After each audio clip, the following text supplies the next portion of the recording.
And I have a very, very important question for you today. Thank you to my good friend Jennifer, who texted me during yesterday's show. I want to ask you this. So, you've got these red flag laws that are coming out strong right now, a bunch of senators coming together. And red flag laws, if you're not aware, essentially what they do is they strip you of your potentially Fourth Amendment right, your Second Amendment right, because people can go out and suggest to police or a person in authority that, hey, we believe that Susie or Bobby or Billy is a threat to himself or to others. Thus, now law enforcement and a judge can do a temporary restraining order and essentially strip you of that Second Amendment right. And now, why would they go out and say that this person could be a threat to themselves or others? It's because of the mental health issues. When you look at America today, one of the biggest challenges that we have as a nation right now is this mental health situation. The thing with the red flag laws, everybody's so honed in on the Second Amendment rights, which we should be, right? I mean, that is obviously a critically important God given amendment, a right within our Constitution. And thanks to Jennifer yesterday, she goes, Chris, the one thing that people aren't talking about that people need to be aware of is look, you implement these red flag laws. And let me ask it to you this way. Could these red flag laws actually make the mental health situation in America way, way worse? Could these red flag laws that these people are trying to implement in the United States of America actually make the mental health situation way worse? And I'm going to explain how Jennifer suggested this to me, and I thought it was brilliant. And then I had a chance to host the Scott Hennon show earlier today, and we got a phone call from a veteran that only backed up what Jennifer suggested and sort of strengthened, I think, her thesis. And that is this, is when you look at the United States of America right now, the number one killer in America for people 18 to 49 is what? Fentanyl. Fentanyl comes flowing into our borders from China via Mexico and now is killing over 1 million people last year, according to the CDC, and specifically the 18 to 49-year-olds. Now, sometimes you can go into surgery, you can get obviously addicted to oxycodone, and then you go out and look for fentanyl. But oftentimes, as you and I know, anyone that's taken fentanyl is probably dealing with an addiction or a mental health issue. If you look at suicide rates in young people today, they are rising. Why? Because there's mental health issues. We're just coming out of this pandemic where you can see the anxiety, the depression, the mental health challenges that many, many people are dealing with today. Now, when someone's going through a mental health situation, what's one of the toughest things that that person deals with? What's one of the toughest things that we deal with as a society when it comes to mental health? It's the stigma.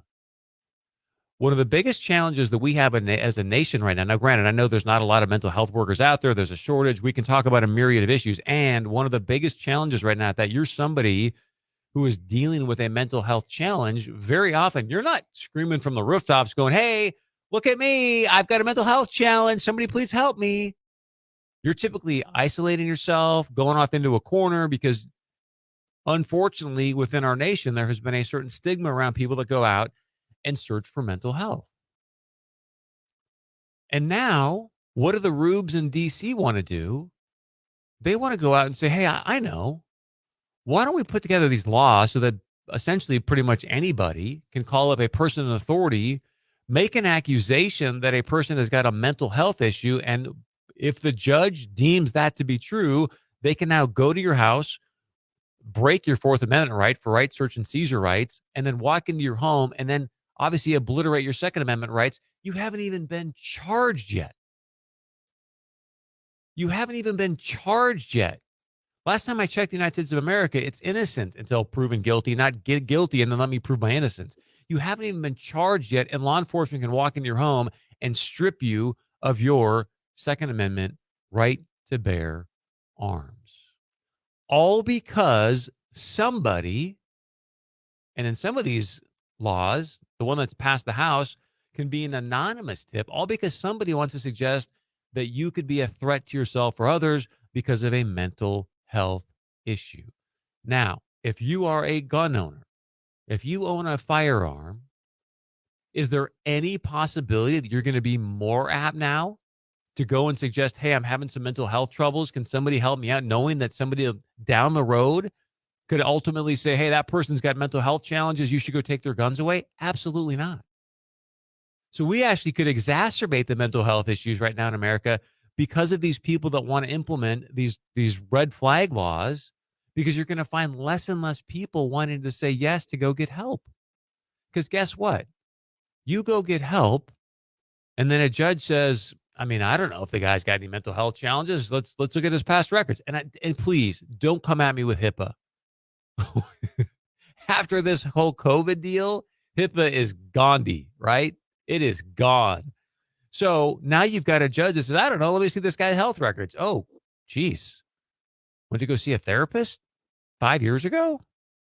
Then 3 years ago? When you think you're doing the right thing. You think, hey, look at me. You know what? I know there's a stigma here. I know this is a challenge, but I'm going to do the right thing because I'm going through some challenges. I want to get some help. And then that can be weaponized against you to strip you of your Second Amendment right. That is why it is so critically important that we say absolutely no to these red flag laws. It is a complete creep on your Second Amendment right. So don't take it from me, okay? I've never been into the theater of war. God bless our veterans. Earlier today, I'm hosting the What's on Your Mind Scott Hennon show, and we were having the same similar conversation. Again, thanks to Jennifer bringing this up and talking about the challenges that this can present to, rather than help with the mental health in America, could actually exacerbate the problem. Now, listen to this gentleman that calls in. He is a veteran.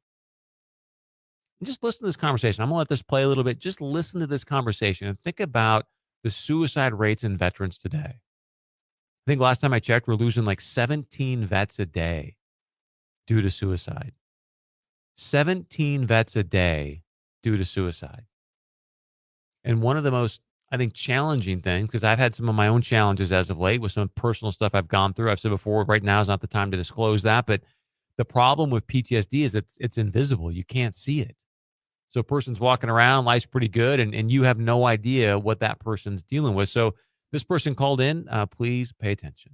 I told the call screener, I'm a veteran. I've in a 25-year retiree. Thank you. Thank you, Jeff. And thank you. So I've been places and of course have to deal with the VA and comp and pen and all of that stuff regarding, disability ratings, et cetera, et cetera.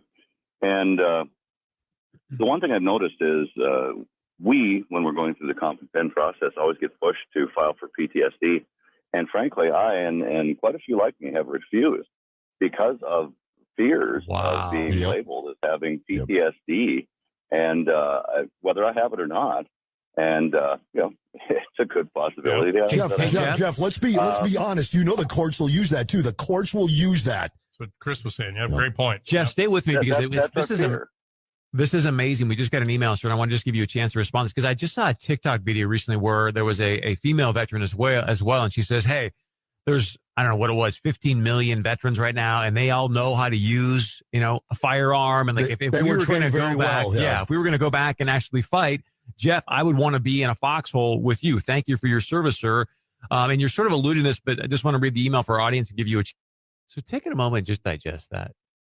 Here you have well-trained, quote unquote, militia.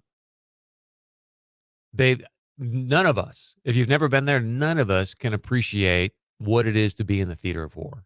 I can't even fathom it. Veteran goes over, puts their life on the line to preserve your right to bear arms, to preserve your right to go gather freely, to preserve your right to say what you want, comes back to our nation. Obviously, he's going to have some challenges if you've been in a theater of war, mentally, I should say. And now this person's saying, wait a second, I don't know if I should go get the help that I really believe I need, because if I do, the VA is going to deem me with PTSD issues. And if for any reason ever somebody wanted to say, hey, look at that guy, I don't know if he should have a firearm. He could be a threat to himself or others, i.e. people in the government, because our president of the United States has said, what do you need an AR-15 for? What do you need a machine gun for? Those have been outlawed for, what do you need? We have F-15s. We got tanks. What are you going to do? Fight us? Yeah, that's exactly why it was put in the Constitution, sir. So that a tyrannical government doesn't overthrow you. Look at every other nation right now that does not have a right to bear arms. And look what's going on there. Canada, they shut down your bank accounts. Not that couldn't happen here, but it happened in Canada.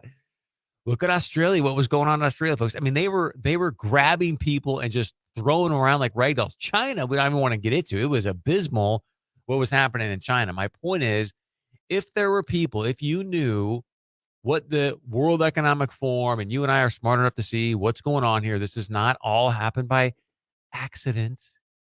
This administration could not fumble this many things by accident. And if there's one person that you want to strip of their guns, who would it be? Obviously, people that are well trained with them.